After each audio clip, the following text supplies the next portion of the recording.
You don't choose the wrong people by accident. You choose them because a very old part of your brain thinks their chaos feels like home. And the worst part?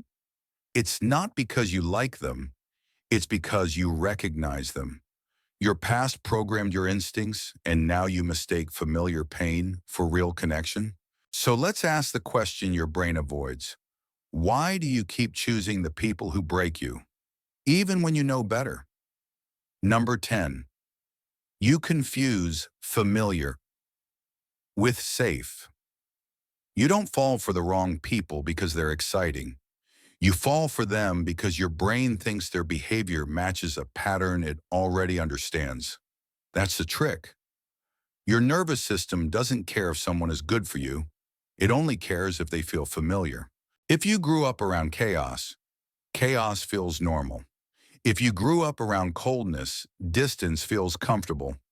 If you grew up around inconsistency, you mistake unpredictability for chemistry. Your brain doesn't choose people based on good or bad. It chooses people based on, have I survived this before? And when the answer is yes, your brain labels that person as safe, even if they're emotionally destructive. That's why you don't run from red flags. You recognize them. You've seen them before. You learned how to live with them. Your brain thinks it's protecting you by choosing what it already knows, but what it really does is keep you trapped in the same emotional story with different characters. Number 9, you mistake intensity for connection. The wrong people don't win you over slowly. They hit your nervous system like a jump scare. Fast reply, dopamine, mixed signals, adrenaline, pull-push behavior, emotional roller coaster, a little affection after chaos, addiction, and your brain mislabels all of this as chemistry. But intensity isn't connection. It's instability. It's unpredictability. It's your brain mistaking emotional turbulence for something meaningful. Healthy people feel boring at first because they don't activate your survival instincts. They don't trigger the prove yourself switch. They don't make you chase. Meanwhile, the wrong people keep your brain guessing. And your nervous system loves guessing. It's the same system that kept your ancestors alive. Threat, attention. Attention, chakra energy. Energy, chana emotional attachment. That's why you confuse I feel alive with them with I feel anxious around them. Hash, your brain doesn't show you the difference. It just amplifies whatever feels urgent. And urgency feels like love when you've never experienced peace. Number 8, you confuse effort with love. The wrong people make you work for everything. Attention, affection, clarity, consistency. And because you have to fight for every drop, your brain starts believing the effort means the relationship is real. It's not real. It's expensive. Healthy connection feels mutual. Toxic connection feels like a job interview where you never get hired. When someone gives you crumbs, your brain exaggerates the value of every crumb because it took you so much emotional labor to earn it. That's why a small compliment from the wrong person feels more powerful than genuine affection from the right one. You weren't in love. You were exhausted, and your brain confused exhaustion with passion. When something drains you, your brain should warn you. But instead it says, try harder. Maybe this time you'll be enough. Number 7, you chase the validation you never got. You don't choose the wrong people. You chase them because they trigger an old wound you're still trying to fix. Someone emotionally unavailable? Your brain says, get their approval, then you'll finally feel worthy. Someone inconsistent? Your brain says, make them stay, then you'll finally feel secure. Someone cold? Your brain says, warm them up, then you'll finally feel loved. Toxic people aren't attractive. Your unfinished emotional business is. Your mind sees every unavailable person as a chance to rewrite the past. Maybe if I win this one, it'll heal the old one. But the wrong people don't heal the wound. They recreate it, and your brain keeps falling for them because it's not chasing love. It's chasing closure. Closure you were never supposed to get from another person. Number 6, you mistake anxiety for attraction. Here's the trap almost everyone falls into. Your anxiety spikes around someone unpredictable, and your brain interprets that spike as excitement. It's not excitement, it's threat response. But because your nervous system can't tell danger from desire, you end up confusing racing heart, tension, emotional uncertainty, hyperfocus, adrenaline with chemistry. That's why the wrong people feel magnetic. They don't activate your heart, they activate your survival instinct. And here's the punchline. Your brain thinks the person who destabilizes you is the person who matters the most, when in reality, they're just the person who triggers you the deepest. You call it connection. Your brain calls it potential danger. Pay attention. It's the same system. Number 5, you're addicted to the emotional roller coaster. The wrong people don't give you stability, they give you highs and lows, and your brain becomes addicted to the cycle. A little affection after coldness feels like love. Reassurance after jealousy feels like devotion. A random compliment after emotional distance feels like a miracle. And your brain gets hooked. Not on them, but on the reward pattern. You think you're in love with the person, but you're actually in love with the dopamine spike that arrives right after emotional starvation. The relationship becomes a slot machine. Pull the lever, maybe you'll get validation, maybe not.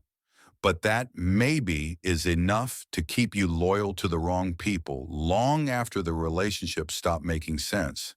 It's not romance, it's neurological gambling. Number 4, you're not attracted to them. You're attracted to the challenge. Healthy people don't feel like a mission. Wrong people do. And your brain loves missions because missions give you a goal, a problem to solve, a storyline, a sense of purpose, a feeling of worth tied to fixing someone. Your brain turns a dysfunctional person into a project. You don't fall for them. You fall for the idea of being the one who finally gets through. Your trauma tells you, if I can fix this person, then I'm finally enough. But here's the trap. The more broken they are, the more valuable the achievement feels, which means the exact people who drain you the most become the ones you chase the hardest. You think it's love, but it's just your brain trying to earn something that should have been given freely. Number, you confuse emotional intensity with emotional depth. Wrong people make you feel a lot, but a lot doesn't mean deep. Intensity feels like depth because both create strong reactions, but they're not the same. Intensity is hot-cold, yes-no, inconsistent, affectionate. Depth is steady, present, honest, grounded. Intensity makes your brain feel alive. Depth makes your heart feel safe. But if you grew up around intensity, depth will feel foreign, even boring. That's why you keep choosing people who shake your nervous system instead of people who support it. Your brain mistakes emotional turbulence for emotional meaning because meaning is calm, and calm is something you never learned how to trust. Number 2, you're chasing emotional closure, not love. You're not choosing the wrong people for romance. You're choosing them for resolution. Every time someone reminds you of a wound, your brain sees a chance to finish the story. Not loved. Choose someone who barely gives affection. Not heard. Choose someone who doesn't listen. Not chosen. Choose someone who chooses everyone else. Not valued.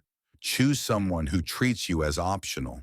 Your brain isn't trying to build a future. It's trying to repair the past. But instead of healing you, these people keep reopening the same wound until the pain feels normal. You call it connection. Your brain calls it unfinished business. And it will keep choosing the wrong people until you finally learn that closure doesn't come from them. It comes from you. Number one, you think their behavior is about you. It never was. Here's the darkest truth. You keep choosing the wrong people because you take their behavior personally instead of psychologically. When someone pulls away, you think it reflects your worth. When someone is inconsistent, you think it reflects your value. When someone can't love you, you think it reflects your desirability. But none of this is about you.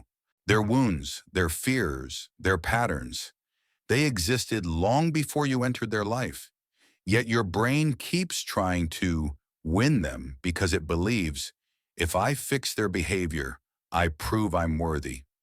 But you can't fix someone whose behavior was never caused by you. You cannot logic someone into loving you. You cannot perform your way into being chosen. You cannot be good enough for someone who is emotionally unavailable to everyone. You keep choosing the wrong people because you think their brokenness is your responsibility to heal. It's not. And the moment you stop taking their behavior personally, the spell breaks. You don't choose the wrong people by accident. You choose them because your nervous system is still loyal to an old version of you that survived chaos, inconsistency, and emotional guessing. Your brain doesn't seek love. It seeks familiarity, even when familiarity hurts. But here's the shift. Once you recognize the pattern, you stop chasing people who trigger your wounds and start choosing people who don't create them. You stop mistaking anxiety for attraction. You stop confusing effort with love. You stop searching for closure in the same places that broke you. And that's when something strange happens. The people you used to fall for lose their power, not because they changed, but because you finally outgrew the version of yourself that kept choosing them. The cure isn't finding the right person. The cure is becoming the version of you who no longer finds the wrong ones appealing